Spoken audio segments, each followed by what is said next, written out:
Hey there, my fellow Wombtopians. So, I like to start off with a full disclaimer. If you think this birth story is one of perfection, I'm talking one where moms prepare for their birth by exercising, taking these long, romantic 5-mile walks into the sunset, doing squats and spinning babies and eating adequate amounts of fruits and berries, let me stop you right there because this story ain't it, okay?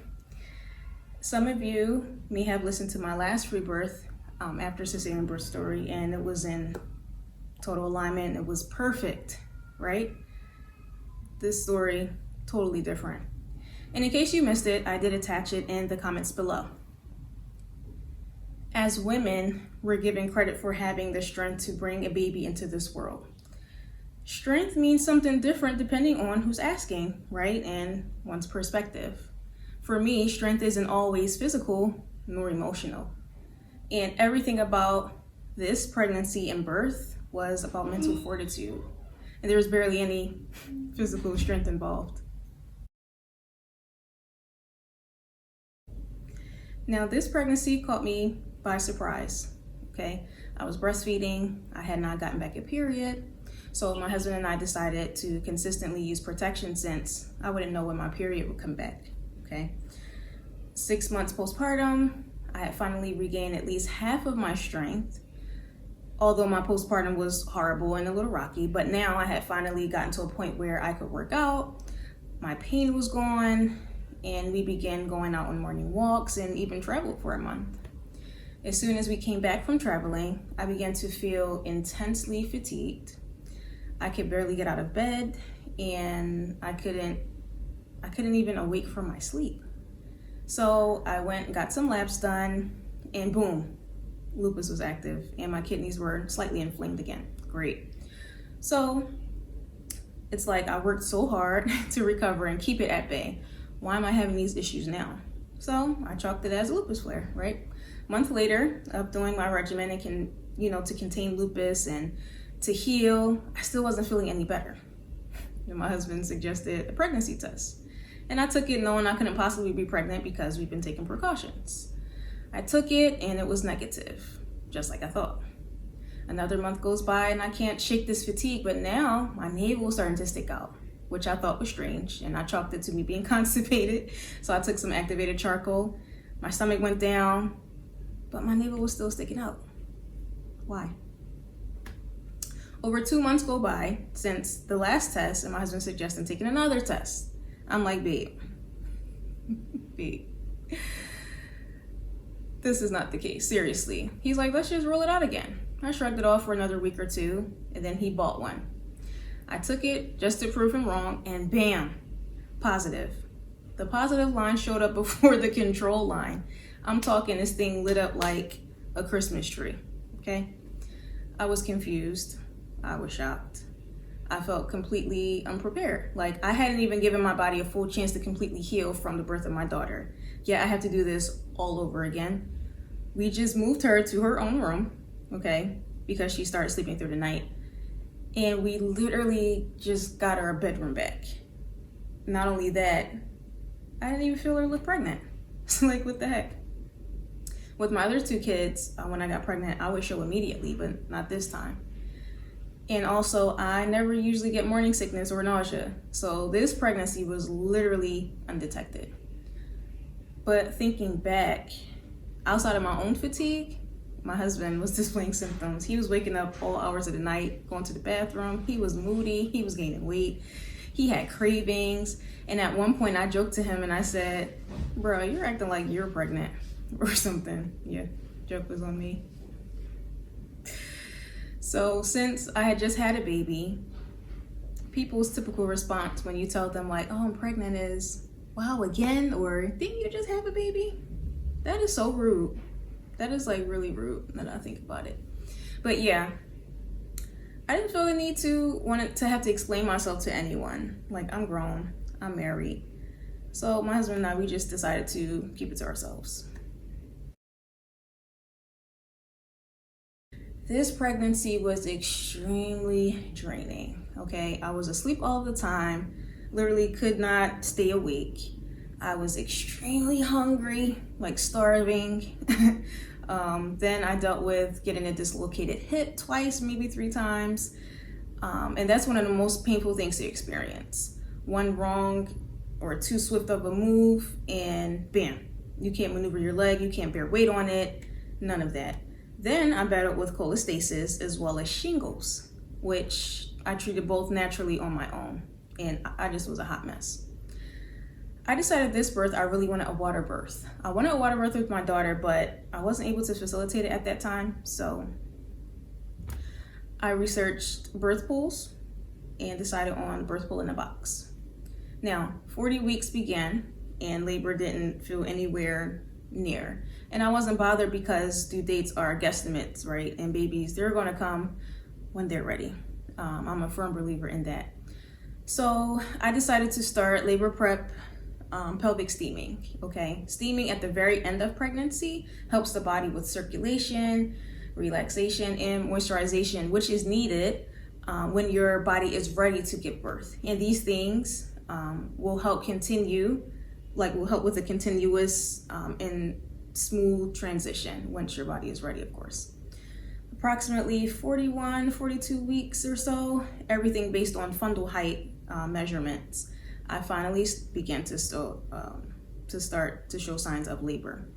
And I would wake up at night and out of my sleep with intense surges, but this wouldn't happen consistently, so I knew there was still some time. This entire pregnancy, I didn't prep myself like I had done with my previous pregnancy. I just wasn't really interested in doing any exercises or anything of the likes. I knew when the time came, my body would push this baby out regardless of what I did or didn't do to prepare, okay? But at the beginning of 41 weeks, I decided to have a chiropractor come out to me for some adjustments because I had pubic symphysis and a lot of aches and pains. And experiencing these kinds of pains during pregnancy can be addressed by a chiropractor. That's something I learned in my previous pregnancy, that you don't have to suffer in silence or think there's nothing you can do or, oh, it's just pregnancy symptoms. No, chiropractors are a lifesaver. They're a lifesaver for me anyway. So then at the end of 41 weeks, I called the acupuncturist for a session. And she told me I had a lot of trapped heat in my body, which made sense because I was so sweaty all of the time, especially while I was sleeping. So we worked on releasing trapped heat and some port energy. The night and day after she left, I got consistent surges and that started to pick up. And I knew then I would have the baby very soon. Saturday before the birth, we finally prepared last minute things. My body was preparing all day, surges on and off. But with the kids up and about, things would fizzle out.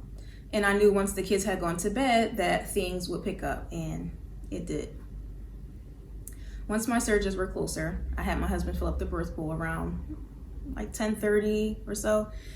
And he hung up my affirmations and a bunch of other things, make sure the lights were perfect. And once we got the pool just a little bit filled, I hopped straight in and it felt so good. And I felt so relaxed because my surges were so intense and there was so much pressure. And I knew that because my water hadn't broken, so it was just so intense. So I'm in the pool and I'm hanging over the sides, right? And the surges are just consistent. They're back to back. And I'm just breathing through them, just breathing. And maybe after an hour and 30 minutes of being in the pool, with every surge I had, my body would start to bear down. And I knew that was the fetal ejection reflex that was kicking in. It hadn't kicked in this early before. But I began sweating profusively and my husband would wipe the sweat from my forehead. I had a liter of electrolyte water for me. And once I got a break, my husband would offer me a sip of water or a date just to get my energy back up. Now it's maybe a little after midnight and things were getting more intense and it began to get so hard to breathe through each surge and things felt so excruciating. And my husband came close and he began telling me a hypnobirthing story, similar to what he did for me when I was in labor with my daughter. And the story was so beautiful, just like before, except this time my mind wasn't with it. And I wasn't on that beautiful beach giving birth in my mind, like with my daughter. Like my mind just wouldn't let me go there. And in my mind, I was in the pool in my room. This labor was the most intense labor ever. I felt completely vulnerable, tensed up, and he reminded me to release the tension in my shoulders, my hands, and my face. And over, I just would surrender to the surges. And over, I felt like I was going to die. He told me I was doing such a great job. He told me that he was proud of me, and he reminded me of how strong I was. And if only he knew how much those words in that moment meant, because everything he told me, I believed, because I was besides myself a little bit. But let me tell you, right? Like, I know that birth works, okay? I believe in the body. I believe the physiological way that it was designed, especially for birth. But as women, especially those of us of color who have been plagued with our DNA trauma, our inner DNA trauma, including birth, trauma that no woman should ever have needed to endure. And although I have successfully birthed freely and unassisted before, this trauma still haunted me and tried me. There was some really heavy duty persona play at hand in my mind. And I have made a conscious commitment that the inner part of me that endured that trauma would not be at the forefront. I named this part, who is a victim, Bambi, okay? She's timid, she's shy, a total woe me victim, okay? Then we have my strong arm, get ish done persona. Her name is Chantel. She's my total defender, okay? In labor, you are so vulnerable, probably the most you'll ever be in life. You just want things to go with the breeze. You want to make it through it, okay? And at one point, Bambi, right? She surfaces and she says, I can't do this. This is too intense. I need some relief, okay? And I begin to play on the idea of relief I could get, okay? Chantel steps in and she says, relief like what? Take some arnica from your homeopathic kit and keep it pushing, honey. So I asked my husband to give me some of the homeopathy pellets that I had nearby. Did it work? I don't know. Maybe for a little while. Or maybe I like to think that it did. I don't know. Shortly after, Bambi comes back, with her crap, and she's like, no, seriously, I can't do this. We need to go.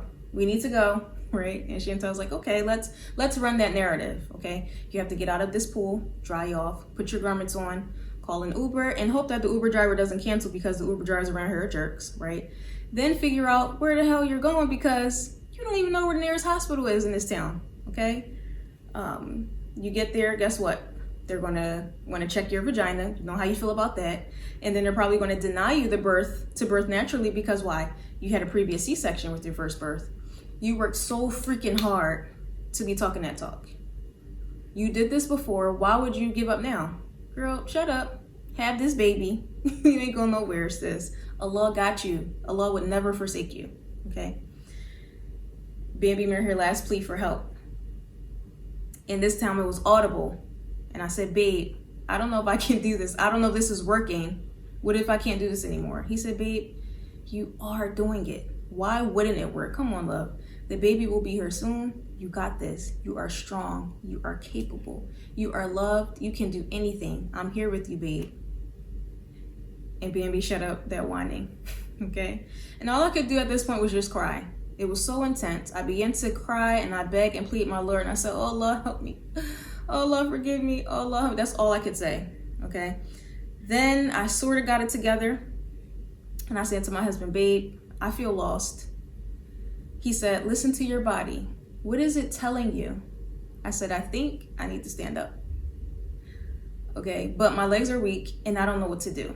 He said, I'll help you. Do you want to hold on to me? I said, okay. So he helped me stand up and I wrapped my arms around his neck. And then the next second, I got another surge and my body began to bear down again. And I let out this loud roar and I couldn't hold it back. And I hang from him like I was a monkey hanging from a tree. And he was so strong. And I was surprised that he was able to hold up all 170 pounds of this at that time without buckling, like without moving. He felt planted. And I felt and heard a loud pop. And I knew that my water finally had broken. And I did notice that it was tinged with a little meconium, but I didn't have any concerns because I know it's a variation of normal. Okay, then Bambi, here she goes. She creeps back in and she says, I hope the neighbors can't hear me roaring. And Chantel says, girl, F them neighbors.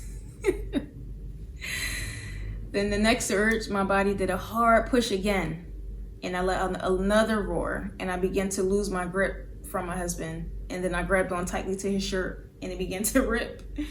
And Bambi says, "Oh no, his shirt." And then Chantel's like, "Girl, F that shirt. F that shirt." Like, we in labor. After that surge, I felt the need to get back on my knees in the pool, and I hung on to my husband, and I began to feel that ring of fire. And as the ring of fire started, the surge stopped. So I just was breathing through it as hard as it was to do, right? And I knew my body needed to stretch properly, so I didn't force or push against it. I literally let my uterus do the work of pushing for me, okay? The next surge came, the ring of fire got so much worse. And then Chantel says, "Change the narrative. It's not painful. It feels good." So I said to myself, it feels good. And I kid you not, the moment I told myself that, the baby began to emerge, and it felt good. And there was no pain, no intensity.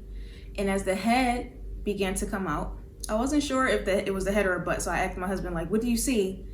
And he's like, "I see the head. The baby's almost here. You got this." I'm like, "Okay, we're almost there. I got this." And then a second later, the baby's head came out. And I reached down and I felt the baby's head under the water, and I got so excited.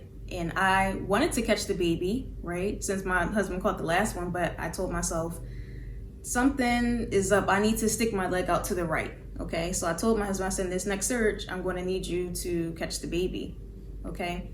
So I leaned over the side of the pool. I stretched my legs to the left, my one leg to the left, and then the baby came out.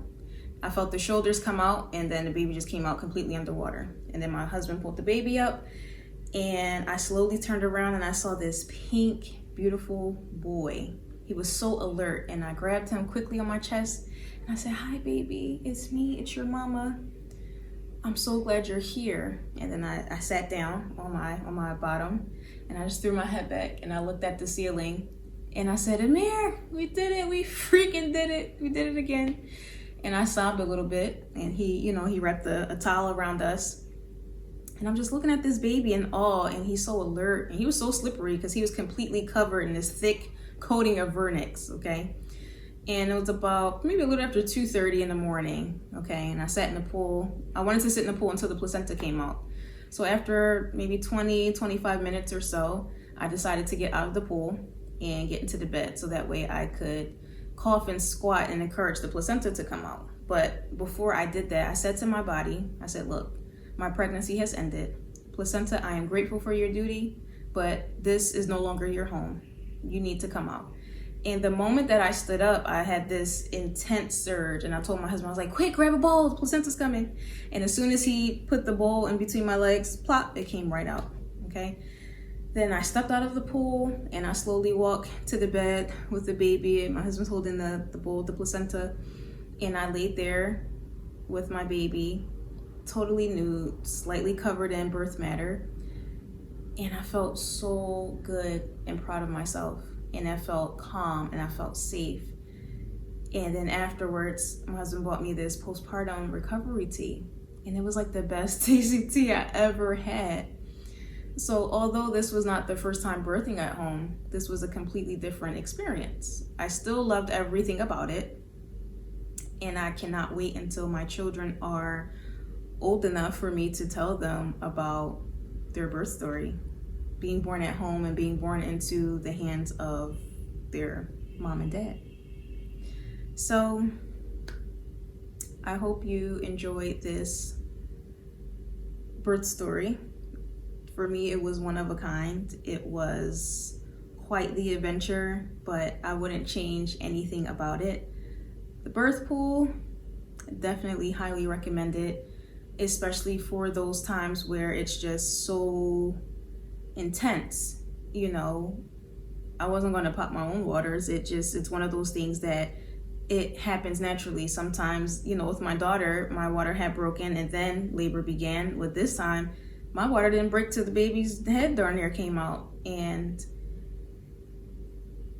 it just, to experience two completely different births, even at home, it's such an honor, just being a woman and giving into your body and trusting how the creator above designed it, because he's the fashioner and he designed our bodies perfectly to birth. So until next time.